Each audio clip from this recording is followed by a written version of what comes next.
কোনো মুসলমানের দোষ পেলে এক শ্রেণীর মানুষকে দেখা যায় তারা গঠনমূলক সমালোচনা না করে ইসলামিক সিম্বল নিয়ে ব্যঙ্গ করে।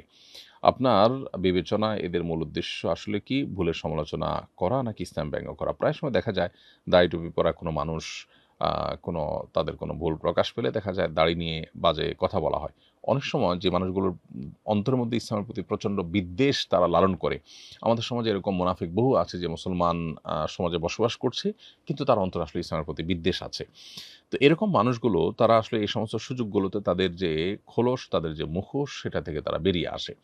ফলে তারা দাড়ি নিয়ে অনেক বাজে মন্তব্য করতে থাকে। অনেক সময় দেখা যায় যে হয়তো এই পর্যায়ের ইসলাম বিদ্বেষী না, কিন্তু ইসলাম সম্পর্কে ধারণা না থাকার কারণে এই কাজগুলো করে থাকেন।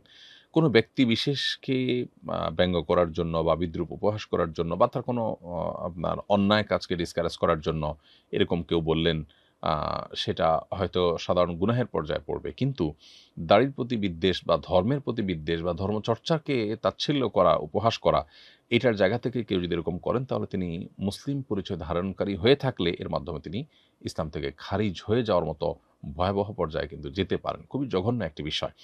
অতএব এ ব্যাপারে আমাদের আল্লাহকে ভয় করা উচিত, সেই সাথে দায়িত্বশীল মানুষ হওয়া উচিত।